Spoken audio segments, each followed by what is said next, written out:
এই মাথাটা তার সিংহের মতো, দেহটা তার মানুষের মতো। এই সিংহ মাথা দেহ মানুষকে দেখে শ্রীবাস খুব ভয় পেয়ে গেল। শ্রীবাসের বুকের ওপরে সে আঁচড় দিতে লাগলো। আঁচড় দিয়ে চিৎকার করে সেই ছায়ামূর্তি শ্রীবাসকে বারবার বলছে, শ্রীবাস, তুই আমার ভক্তের বৈষ্ণবের সঙ্গে করেছিস অপরাধ, তোর আর বেঁচে থেকে কোনো লাভ নাই। ঠিক আজকের দিনটাতে 1টা বছর পর আমি তোকে নিয়ে চলে যাব, তোর আর বেঁচে থাকার কোনো অধিকার।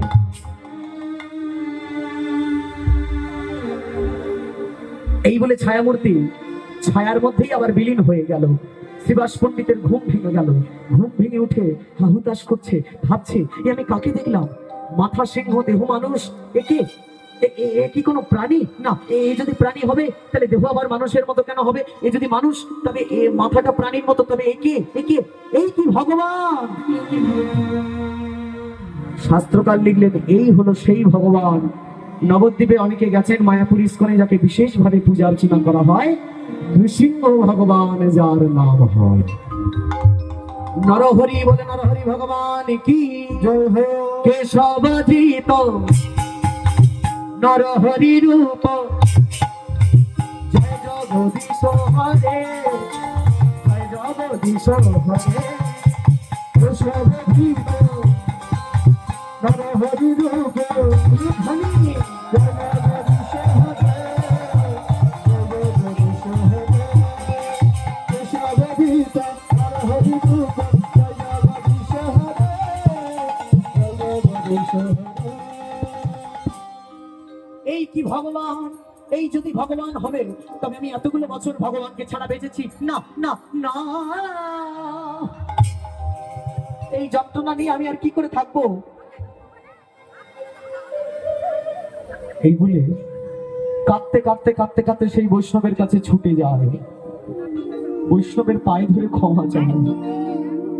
বৈষ্ণব, আপনি আমাকে ক্ষমা করুন, আমার ভুল হয়ে গেছে। বৈষ্ণব বলে, বাবা দেখো, বৈষ্ণবের স্বভাবই হলো ক্ষমা করা। আমি তোমাকে ক্ষমা করে দিয়েছি সেই দিন, তবে একটা কথা কি জানো তো, ভগবান ছাড় দেয়, ছেড়ে দেয় না। তুমি যে বৈষ্ণবের সঙ্গে অপরাধ করলে, প্রকৃতি আপন নিয়মে এর প্রতিশোধ নিয়ে নেবে তোমার কাছ থেকে। জীবনে যতটা দিন তুমি বেঁচে আছো, হরিনাম কৃষ্ণ নামের মধ্যে নিজেকে বিলীন করে দাও। এই শ্রীবাস পণ্ডিত ধীরে ধীরে বড় হচ্ছে, নিজের ভুল অনুশোচনা বুঝতে পেরে প্রত্যেকদিন সকালবেলা উঠে এখন নবদ্বীপের পথঘাট রাস্তাঘাট ঝাড় দেয়। যদি কোনো বৈষ্ণবকে দেখে তার পায়ে ধরে প্রণাম করে। আর প্রত্যেকদিন সন্ধ্যাবেলা ভাগবত কথার আসর বসে গঙ্গা কিনারে, ভাগবত শোনে। শুনতে শুনতে শুনতে শুনতে 1টা বছর পার হয়ে গেছে। দেখতে দেখতে সেই দিনটা চলে এসছে। কোন দিন?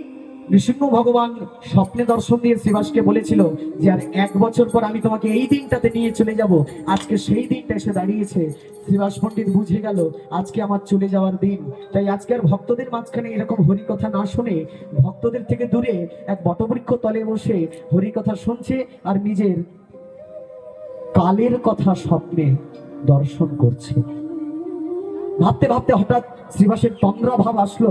তন্দ্রা ভাবের মধ্যে শ্রীবাস পণ্ডিত আবার দেখতে পেল সেই ছায়ামূর্তি। তবে এই ছায়ামূর্তির এবার আর উগ্রতা কোনো রূপ নাই। কোমল নয়ন, আকর্ণ বিস্তৃত ঝরঝর নয়নে এইবার সেই ছায়ামূর্তি এসে বলছে, কি গো নারদমণি,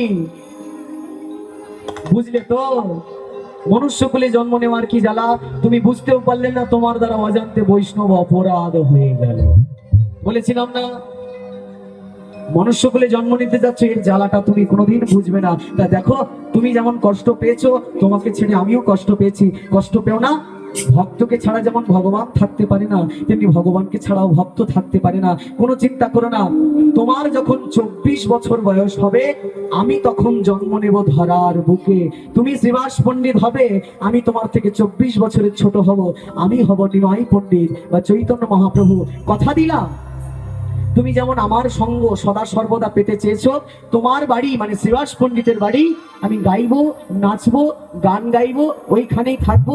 তোমার সঙ্গে মেতে কীর্তনে হরিনামের বন্যায় ভাসবো, গাইবো, মেতে মেতে হরিনাম প্রচার করব।